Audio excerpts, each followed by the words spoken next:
ओम नमः सिद्धेभ्यः। नमो अरिहन्ताणं नमो सिद्धाणं नमो आयर्याणं नमो वज्रायाणं नमो लोई सविसाहूणं लक्ष्मीनिवासनिलयं विलीनविलयं निधाय हरिवीरम् आत्मानुशासनमहं वक्षे मोक्षाय भव्यानाम्।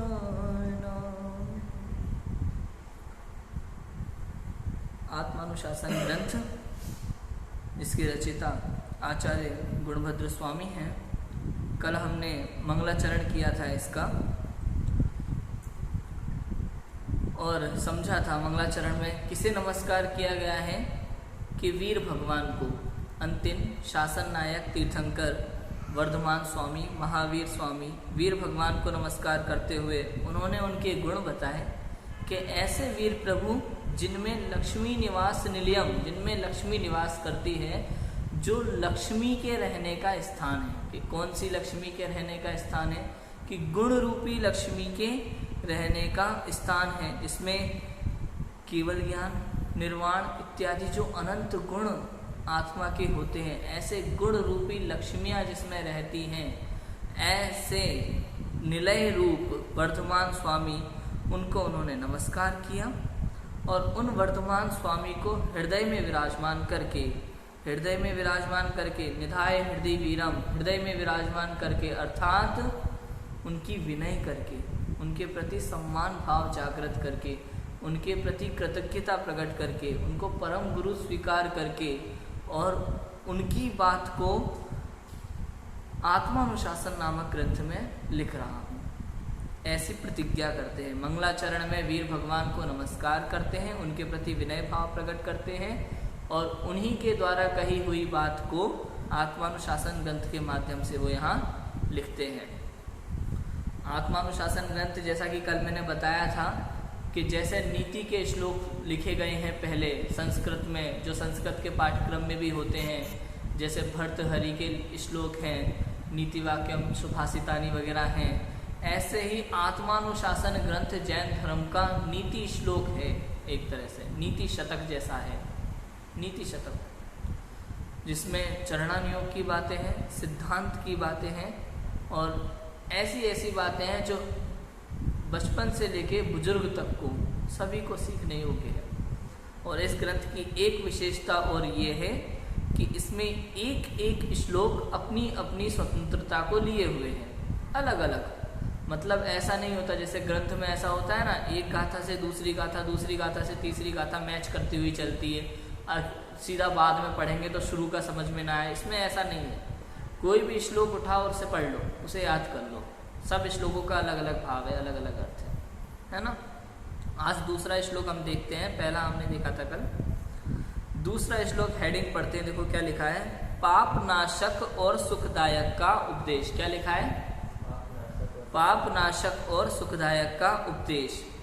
अब शास्त्रों के अर्थ के संबंध में शिष्यों को होने वाले भय को दूर करते हैं और इस ग्रंथ में उसकी प्रवृत्ति अर्थात प्रयोजन के अनुसार ही वर्णन है। इस आशय को स्पष्ट करने वाला दुखात इत्यादि सूत्र कहते हैं। दुखात माने दुख से, इत्यादि सूत्र कहते हैं। अर्थात क्या होता है, लोगों के मन में एक भय होता है।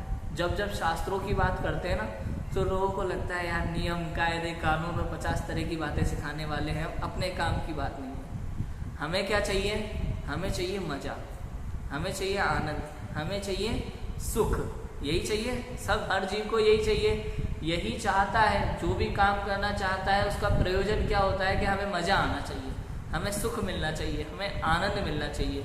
और जब हम शास्त्र की बात करते हैं कि भैया शास्त्र पढ़ो, शास्त्र सुनो, तो लगता है कि यार बहुत कष्ट देने वाली बात है, ऐसा लगता है बहुत बेकार बात बताने वाले हैं जो अपने काम की नहीं है बिल्कुल भी। बस सुना देंगे और सुन लेंगे और धर्म का नाम लेकर के चढ़ाते जाएंगे दिमाग पे, लेकिन वो अपने काम की नहीं है। ऐसा लोगों के मन में भय रहता है। उस भय को दूर करने के लिए यहाँ एक श्लोक आचार्य गुरुभद्र स्वामी कहते हैं। दूसरे नंबर का श्लोक है, हम पढ़ते हैं। दुखाद् विभीषिनितरां भिवाञ्छसि सुखमतोऽहं प्यात्मन् दुःखापहारि सुखकर मनुष्यास्मि तवानुमतिव। हे आत्मन तू दुख से डरता और सुख की वांछा करता, इसीलिए मैं दुखहारी अरु सुखकारी रचना करता। ये हिंदी की 2 लाइनें श्लोक की 2 लाइनों का पूरा अर्थ बता देती हैं। ये पद्यानुवाद बोलते हैं इसको, अभय कुमार जी ने किया है, और इन 2 लाइनों में श्लोक का पूरा भाव प्रकट हो जाता है। हे आत्मन, यहाँ हमें आत्मन के नाम से पुकारा जा रहा है। हे आत्मन, तू दुख से डरता है और सुख की वांछा करता है, इच्छा करता है, सुख चाहता है, इसीलिए मैं गुणभद्र स्वामी, मैं गुणभद्राचार्य दुखहारी और सुखकारी रचना करता हूँ। दुखहारी मतलब दुख को हरने वाली, और सुखकारी मतलब सुख को करने वाली ये रचना करता हूँ। छड़ाला के भी तो ग्रंथ में यही कहा जाता है, जे त्रिभुवन में जीव अनंत, सुख चाहे दुख ते हैवंत, ताते दुखहारी सुखकार, कहे सीख गुरु करुणाधार। छड़ाला का प्रथम ढाल का दूसरा छंद। ये 3 लोक में जितने भी जीव हैं सभी दुख से डरते हैं और सुख चाहते हैं, सुख चाहते हैं। इसलिए मैं दुख को नाश करने वाली और सुख को देने वाली विद्या यहाँ बताता हूँ। समस्या क्या है जगत में? सुख तो सभी प्राप्त करना चाहते हैं, सभी चाहते हैं कि मुझे सुख मिले, और ऐसा नहीं है कि उसके लिए पुरुषार्थ नहीं करते, पुरुषार्थ करते हैं, पूरा करते हैं, दिन रात एक करते हैं, किंतु उनका सारा पुरुषार्थ गलत दिशा में होता है। अगर दिशा गलत है तो पुरुषार्थ करने का कोई अर्थ नहीं। बहुत सी समस्याएं हैं जगत में। कई लोग हमसे कहते हैं, जब हम कहते हैं ना कि यार इस काम को करने का कोई अर्थ नहीं है, मतलब नहीं है, हम ये काम क्यों करें, तो उसे लगता है कि हम पुरुषार्थहीन बन रहे हैं, हम काम करना नहीं चाहते। ऐसा नहीं है। जगत में बहुत से काम ऐसे होते हैं जो करने से हमें लाभ नहीं है, लाभ ही नहीं, तो क्यों करें? बताओ क्यों करें अगर किसी कार्य से लाभ नहीं है? जैसे आपको चाहिए एप्पल, आप बीज बो रहे हैं आम का, और आप पूरी तैयारी कर रहे हैं, पूरा पुरुषार्थ कर रहे हैं खूब अच्छे से, जैसे जैसे बोया जाता है, जो लगाया जाता है, उसमें कितना पानी देना, कितना नहीं देना, कितनी सुरक्षा रखना, पूरा पुरुषार्थ करते हैं आप, और फिर सोचते हैं एप्पल आ जाए। तो नहीं आने वाले, कभी नहीं आएंगे। कोई कहेगा यार इतनी मेहनत क्यों कर रहा है, मेहनत करना बेकार तो है। अरे तुम मेहनत से डरते हो, मैं नहीं डरता। मेहनत करो, मेहनत से डरने की बात नहीं है, लेकिन दिशा तो सही हो। हम सुख चाहते हैं, सुबह से लेकर शाम तक दुनिया भर के काम में उलझे रहते हैं। किसकी तलाश में? सुख की तलाश में। बड़े बड़े बिजनेस करना, बड़ी बड़ी ऊंची ऊंची पढ़ाई करना, इतनी मोटी मोटी किताबें पढ़ना, रात दिन एक करके, खाना पीना सब छोड़ देना, कहीं यहाँ भटक रहे हैं, कहीं वहाँ भटक रहे हैं। किसकी तलाश में? सुख। कहीं तो मिले।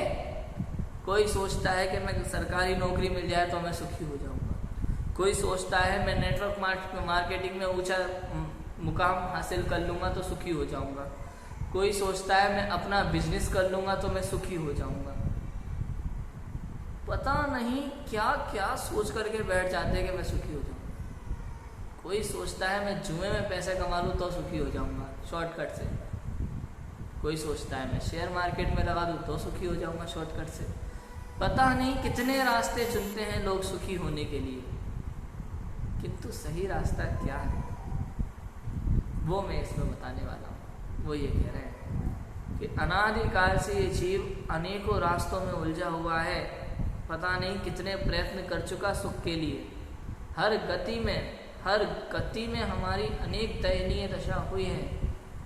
84 लाख योनियों में भटकते भटकते सुख की तलाश में हम आज यहाँ तक पहुँचे हैं। और यहाँ गुणभद्र स्वामी कहते हैं कि मैं पाप नाशक और सुखदायक उपदेश आपको यहाँ देने वाला हूँ। देखो लिखा है, हे आत्मा, तू दुख से बहुत डरता है और सुख को सर्व प्रकार से चाहता है, इसलिए मैं भी दुख दूर करने वाले और सुख उत्पन्न करने वाले वांछित अर्थ का उपदेश देता हूँ।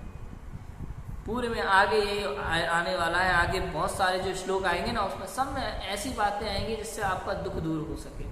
आप उस पर चिंतन करना, विचार करना। आगम की जितनी बातें हैं ना, चिंतन करने के लिए है।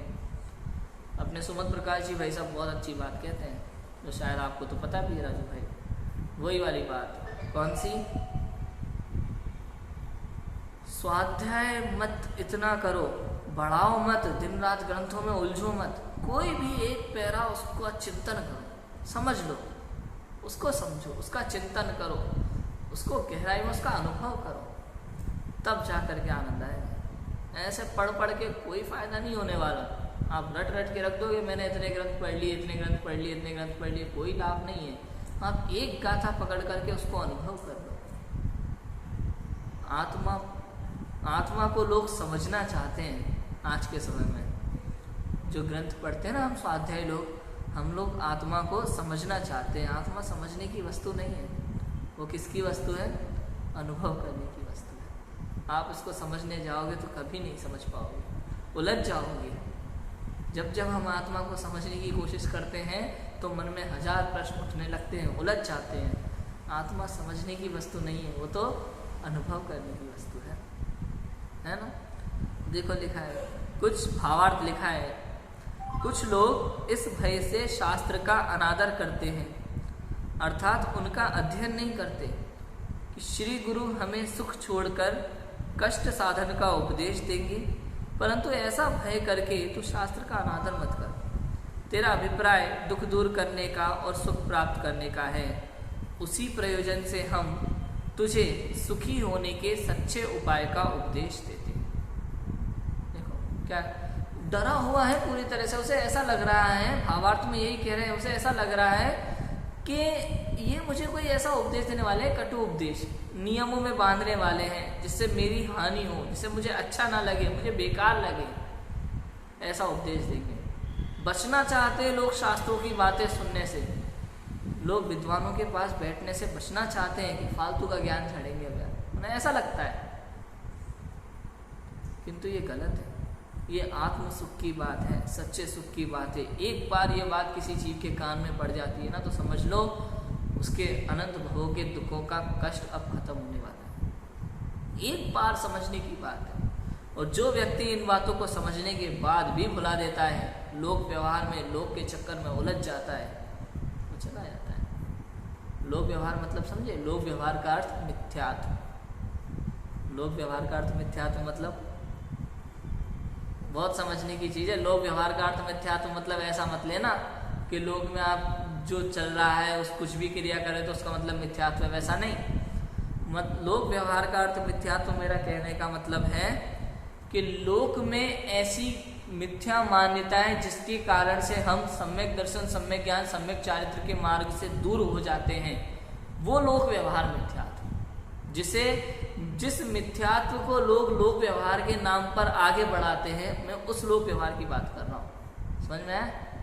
बहुत लोग नहीं समझ पाते।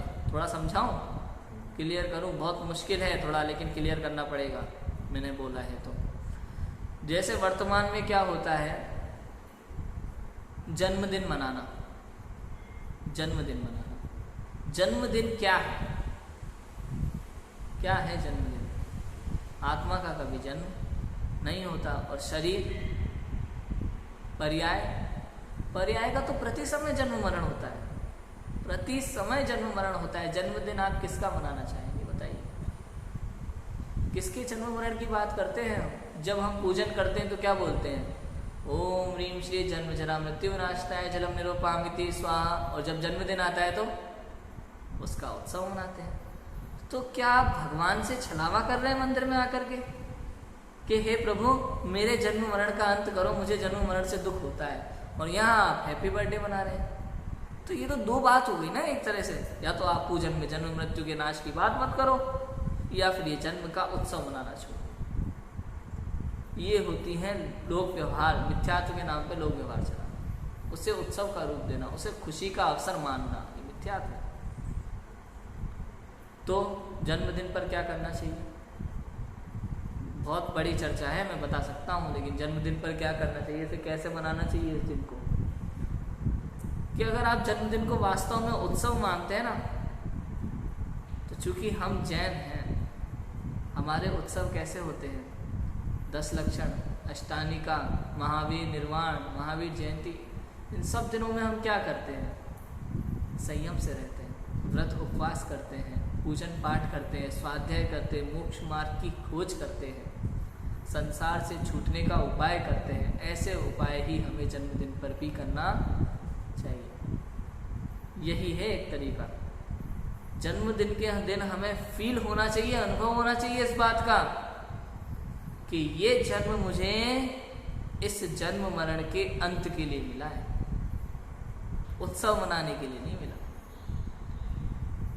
ये अब इस मिथ्यात्व को कि हम जन्म को उत्सव के रूप में मनाएंगे तो ये लोक व्यवहार है, इसको लोक व्यवहार मानना ये मिथ्यात्व है। समझ में आई बात? आसानी से पकड़ में आने वाली बातें नहीं है ये। अब किसी से मिलना जुलना, अन्य देवी देवताओं को पूछना जो वीतरागी नहीं है, ऐसे देवी देवताओं को अपने मित्रों के साथ जाने में पूजना, या मोहल्ले में रहते हैं, कॉलोनी में रहते हैं, इस बहाने से, तो इसको लोक व्यवहार कहते हैं।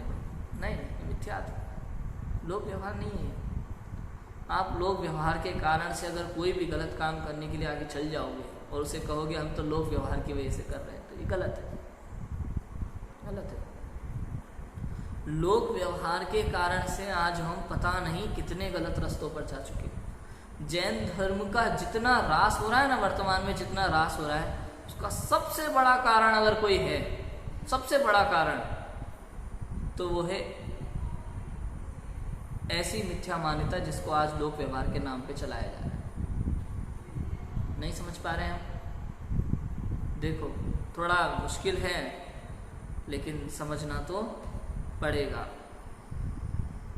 ऐसी मिथ्या मान्यता जिनको लोक व्यवहार के नाम पर चलाया जा रहा है। जैन धर्म की ऐसी बहुत सी बातें हैं जो वर्तमान में देखने को नहीं मिलती।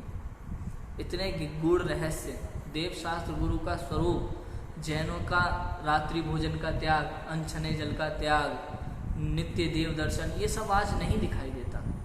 और लोगों से अगर कोई बात आप पूछो जैनों से, तो इतना तो चलता है, आजकल तो चलता है। ये कुछ बातें, कुछ शब्द ऐसे हैं जो आजकल चुभने लगे हैं, चुभने लगे हैं। कुछ शब्द ऐसे हैं, अरे इतना तो चलता है आजकल, तो ये जो इतना तो चलता है ना शब्द है, इतना तो चलता है, इतना तो चलता है, थोड़ा थोड़ा थोड़ा थोड़ा थोड़ा करके पूरा धर्म का ह्रास करता जा रहा है, धर्म के नियम भंग करता जा रहा है। जब कोई एक व्रती जीव अपने व्रत को थोड़ा भंग करता है तो हमें लगता है चलो कोई बात नहीं, इतना तो कर रहे हैं, इतना चल जाएगा। कुछ समय बाद थोड़ा और भंग होने लगता है तो समझ में आता है कोई बात नहीं, इतना तो कर रहे हैं, इतना चल जाएगा। फिर कुछ समय बाद थोड़ा और भंग करने लगता है तो फिर हमें लगता है कोई बात नहीं, इतना तो कर रहे हैं, इतना चले, इतना तो चलता है। काल के अनुसार चलता है, काल के अनुसार चलता है। ऐसा चला चला के वर्तमान में जो व्यक्ति व्रती को देखेगा उसे लगता है बस इतना ही होता है, उसे पता ही नहीं है असली चीज़ क्या है, मक्खन क्या है जैन धर्म का, मलाई क्या है, पता ही नहीं चलता। समझ में आ रहा है? तो ये इतना तो चलता है कि नाम पे आज धर्म खत्म होता जा रहा है, खत्म होता जा रहा है। हम लोक में इतना फंस चुके हैं जो हम धर्म के सही बात को नहीं ग्रहण कर पाते। हमें लगता है कि ये हमारे बस की बात नहीं है, तो हम कुछ भी चला करके उसको सही मान लेते हैं। ये बहुत बड़ी गलती है, बहुत बड़ी गलती है। मैं ये नहीं कह रहा कि आप कुछ भी करने लग जाओ, नहीं, मैं सिर्फ इतना कहना चाहता हूँ अगर आपसे नहीं बन रहा है ना तो ज़बरदस्ती मत करो, लेकिन गलत को गलत स्वीकार करना सीखो, बस स्वीकार करना सीखो। जैसे आज के समय में हमारे जैनों में भी, विद्वानों में भी, जैसे कोई व्यक्ति चाय पीता है, चाय एक नशाकारक पदार्थ है, नहीं पीना चाहिए, बिल्कुल नहीं पीना चाहिए, लेकिन हम पीते हैं। क्यों?